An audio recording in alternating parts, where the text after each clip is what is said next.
ఆంధ్రప్రదేశ్ ముఖ్యమంత్రి చంద్రబాబు నాయుడు ఢిల్లీ పర్యటన విజయవంతంగా ముగిసింది. ఈ సందర్భంగా రాష్ట్రానికి కీలకమైన ప్రాజెక్టుల కోసం ఆయన కేంద్ర మంత్రులతో చర్చించారు. ముఖ్యంగా విశాఖపట్నం మరియు విజయవాడ మెట్రో రైల్ ప్రాజెక్టులకు పూర్తి సహాయాన్ని అందించాలని కేంద్రాన్ని కోరారు.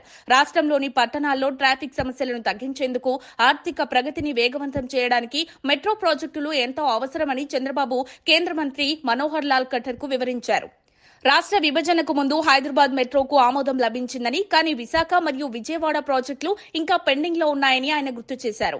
భోగాపురం అంతర్జాతీయ విమానాశ్రయం 2025 జూన్ నాటికి సిద్దమవుతుందని, అంతకు ముందే మెట్రో రైల్ మార్గాలను జాతీయ రహదారులతో అనుసంధానం చేయాలని సూచించారు.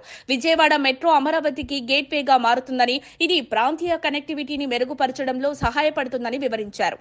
ఆర్థిక ఇబ్బందుల కారణంగా రాష్ట్ర ప్రభుత్వం మెట్రో ప్రాజెక్టులను స్వతహాగా నిర్మించలేనని, అందువల్ల కేంద్రం పూర్తి మద్దతునివ్వాలని చంద్రబాబు విజ్ఞప్తి చేశారు. ప్రాజెక్టులను త్వరగా ప్రారంభించేందుకు భూసేకరణ మొదటి దశ పనులకు అనుమతులు ఇవ్వాలని కోరారు. మెట్రో రైల్ అభివృద్ది వల్ల వాయు కాలుష్యం తగ్గడంతో పాటు ట్రాఫిక్ సమస్యలు పరిష్కారం కావడంతో పాటు దీర్ఘకాలిక ఆర్థిక వృద్దికి దోహదం చేస్తుందని వివరించారు.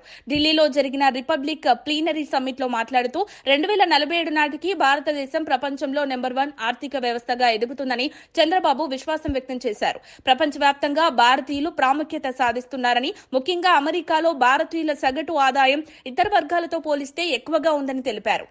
భారతదేశ జనాభాలో 65% మంది 35 ఏళ్లలోపు ఉన్నారని, ఈ యువశక్తిని సద్వినియోగం చేసుకుంటే దేశ అభివృద్ది వేగవంతం అవుతుందని చంద్రబాబు అభిప్రాయపడ్డారు. చైనా, జపాన్ వంటి దేశాల్లో జనాభా తగ్గుతుండడం భారతదేశానికి కలిసొచ్చే అంశమని చెప్పారు. గత కొన్ని సంవత్సరాలుగా అమరావతి రాజధాని సమస్యలు ఎదుర్కొన్నప్పటికీ దీన్ని తిరిగి నిర్మించాలని రాష్ట్ర ప్రభుత్వం సంకల్పించిందని చంద్రబాబు చెప్పారు. ప్రపంచంలోనే ప్రత్యేకమైన సెల్ఫ్ ఫైనాన్సింగ్ మోడల్ ద్వారా 29,000 మంది రైతుల నుంచి 35,000 ఎకరాల భూమిని సేకరించామని గుర్తు చేశారు.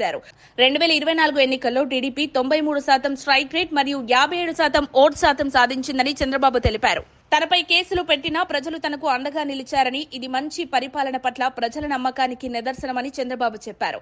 భారతదేశం రాబోయే భవిష్యత్తు పై దిశగా ముందుకు సాగుతుందని, వచ్చే 10 ఏళ్లలో భారతీయులు సేవారంగంలో ప్రపంచాన్ని ఆధిపత్యం చెలాయిస్తారని చంద్రబాబు అభిప్రాయపడ్డారు. ఢిల్లీ పర్యటన విజయవంతం చేసిన చంద్రబాబుకు కూటమి అభ్యర్థులు అభినందనలు తెలిపారు. మరిన్ని అప్డేట్స్ కోసం మా కాయ్ టీవీని సబ్స్క్రైబ్ చేసుకోండి. మా వీడియో కనుక మీకు నచ్చినట్లయితే లైక్ చేయండి, షేర్ చేయండి. మీ విలువైన అభిప్రాయాలను కామెంట్ బాక్స్లో తెలియజేయండి.